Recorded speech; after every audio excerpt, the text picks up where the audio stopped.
నమస్తే, welcome to Taksh media. నేను మీ జవీరియా. ప్రస్తుతం మనతో పాటు ఉన్నారు సాయి ప్రసాద్ గారు, ఆ director and fund manager for global green funds. నమస్తే సార్. నమస్తే అమ్మా. సార్, చాలా భయానక అంటే భయాందోళనతో కనిపిస్తున్న ప్రపంచం. So Israel and America attack on Iran, మరి ఇండియా పైన దీని ప్రభావం ఎలా ఉంటుంది? ఇండియా యాక్చువల్గా డెఫినెట్గా అండి it's going to be affected a lot. Reason ఏంటంటే యాక్చువల్గా మన there is interesting thing actually. India Iranian relationships cultural కానీ వాట్ యూ కాల్ ఫ్రెండ్లీగా కానీ for many years, hundreds of years యాక్చువల్గా.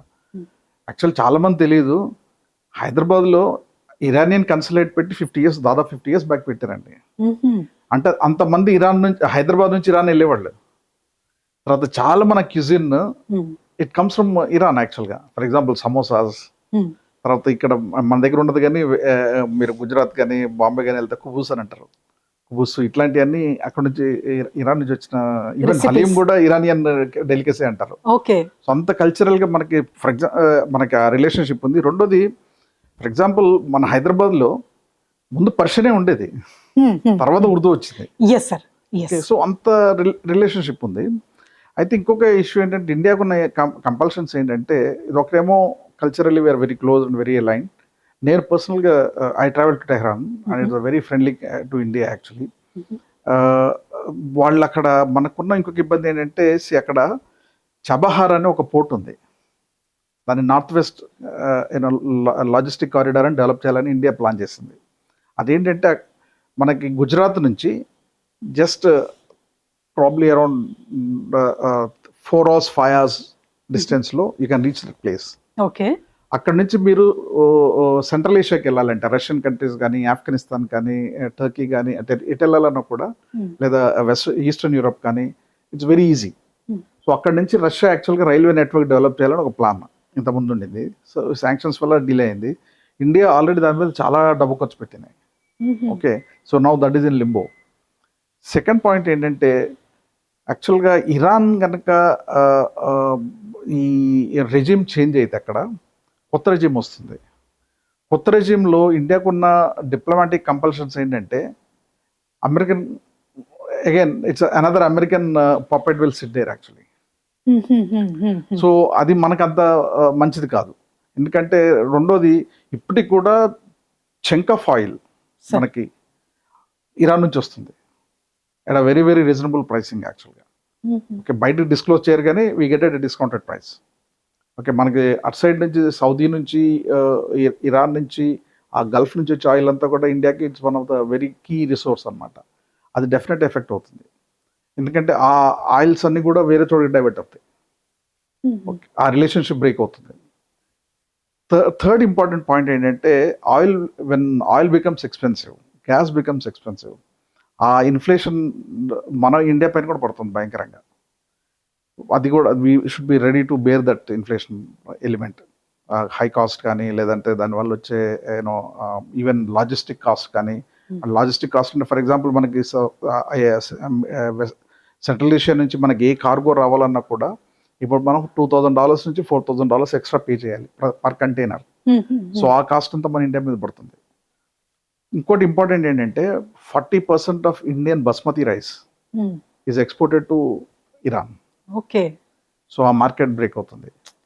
తర్వాత మన tea, 30% of our tea it goes to Iran and neighbouring countries. ఆ మార్కెట్ బ్రేక్ అవుతుంది. తర్వాత ఇది కాకుండా lot of spices we sell it in Iran and we import lot of spices from Iran, especially dates ఇట్లాంటివన్నీ. ఆ business దెబ్బతింటుంది. So డెఫినెట్గా India is going to be one of the affected countries directly. Indirect factors వదిలేసినా కూడా direct మనకి effect ఉంటుంది దాని మీద. So we should be prepared for that. Okay, so ఎంతవరకు ఎక్స్టెండ్ అవ్వచ్చు సార్? ఇది చాలా what you call interesting question యాక్చువల్గా. ఎందుకంటే ట్రంప్ ఏమో 1 month అంటున్నారు, బట్ నా ఐడియా ఏంటంటే ఇది 1 month 1 week అని చెప్పడం కష్టం. కానీ ఇరాన్కి 2-3 ఇంపార్టెంట్ స్ట్రెంగ్స్ ఉన్నాయి. ఒక స్ట్రెంగ్త్ ఏంటంటే, ఇందాక నేను చెప్పినట్టు బ్యాలిస్టిక్ ఇన్వెంటరీ. వాళ్ళ దగ్గర ఉన్న బ్యాలిస్టిక్ ఇన్వెంటరీ ఇస్ ఫినామినల్.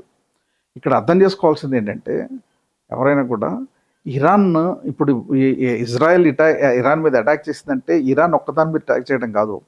నేను ఇందాక మీకు బిగినింగ్లో చెప్పాను యాక్సిస్ ఆఫ్ రెసిస్టెన్స్ అని. అంటే హౌతీస్, హమస్, హిజ్బుల్లాస్, ఇంకా మిలిషియా గ్రూప్స్ ఉన్నాయి సిరియాలో, తర్వాత ఇరాక్లో, ఆఫ్ఘనిస్తాన్లో. వీళ్ళందరూ కూడా ఏకమవుతారు ఇదే కనుక ఇలా ప్రొలాంగ్ చేస్తే. సో అప్పుడు ఏమవుతుంది, వాళ్ళందరూ ఇజ్రాయెల్ మీద, మిగతా కంట్రీస్ మీద అటాక్స్ మొదలు పెడతారు. సో అదొక పెయిన్ పాయింట్ లా తయారవుతుంది. అది it's huge damage, collateral damage అవుతుంది మనకు. సో ఇది యాక్చువల్గా America has made a mistake. America ఎంతసేపటికి రెజిమ్ చేంజ్ అంటున్నారు. రెజిమ్ చేంజ్ అంటే ఫర్ ఎగ్జాంపుల్ అక్కడ రెజిమ్ అంటే అక్కడ ఏంటంటే ఇరాన్లో ఇంట్రెస్టింగ్ థింగ్ ఏంటంటే వాళ్ళ ఇన్స్టిట్యూషన్స్ చాలా స్ట్రాంగ్.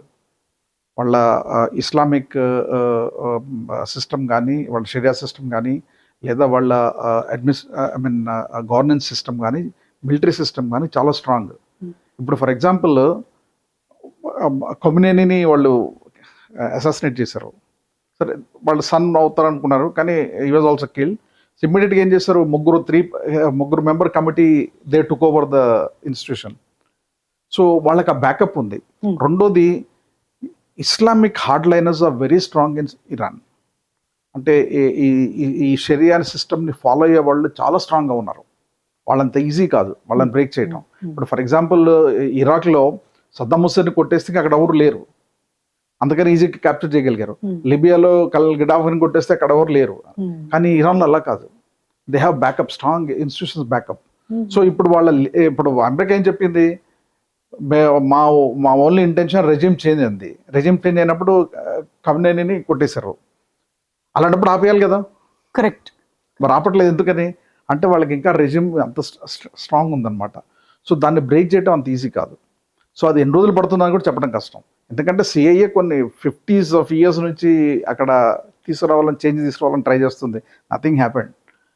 అదొక ఇష్యూ. థర్డ్ ఇష్యూ ఏంటంటే ఈవెన్ ఇరానియన్ ఆర్మీ కూడా చాలా స్ట్రాంగ్. మీరు ఇరానియన్ ఆర్మీని కానీ, లేదా IRGC కాప్స్ అంటే ఇరానియన్ రెవల్యూషన్ గార్డ్స్ కాప్స్, వీళ్ళిద్దరు కలిపితే దాదాపు 6 లక్షల మంది వాళ్ళ మిలిటరీ ఫోర్స్ అది. And they're all well train commandos. So వాళ్ళని ఎదుర్కోవడం కూడా అంత ఈజీ కాదు. సో నేను ఓవరాల్గా చెప్పేది ఏంటంటే ఇది ఇవాళ అవుతుందా రేపు అవుతుందని చెప్పడం కష్టం, కానీ it can happen in 1 week or it can happen in 1 month or few months also. Ukraine war మొదలుపెట్టినప్పుడు సేమ్ క్వశ్చన్ అని అడిగారు, ఎన్ని రోజులు పడుతుందని. నేను చెప్పాను యుక్రెయిన్ వార్లో మొదలుపెట్టినప్పుడు న్యూక్లియర్ ప్లాంట్స్ అన్ని రష్యా కంట్రోల్ వచ్చేంత వరకు అది వార్ జరుగుతూనే ఉంటుంది. It can be 1 year, it can be 2 years, it can be 3 years అని. ఇప్పుడు ఎంత అండి, ఆల్మోస్ట్ 3 years దాటిపోయింది, క్లోజ్ టు 4 years. సో ఇది కూడా అలాగే. ఇంకా అదేంటంటే అలా బర్న్ అవుతూ ఉంటుంది. చివరికి అంటే ఏమవుతుందనేది చెప్పడం కష్టం. ఈవెన్చువలీ అంటే మీరు అమెరికాతో కానీ ఇజ్రాయెల్తో కానీ కంపేర్ చేసుకుంటే ఇరాన్ అంత స్ట్రాంగ్ కాదు మిలిటరీ పాయింట్ ఆఫ్ వ్యూలో. ఓకే, కానీ they sustain all these actually. ఈ లోపల ఏ నార్త్ కొరియానో లేకపోతే ఏ రష్యానో డైరెక్ట్గా ఎంటర్ అయ్యారు అనుకోండి వార్లోకి, ఇంకా ప్రొలాంగ్ అవుతుంది. Okay, so thank you so much sir. We respect your knowledge. Thank you. చాలా సింప్లిఫై చేసి ఎక్కడ హైప్ లేకుండా చాలా బ్యూటిఫుల్గా మీరు ఒక జెన్యూన్ ఇన్ఫర్మేషన్ అయితే అందించారు. Thank you so much. Thank you అమ్మా.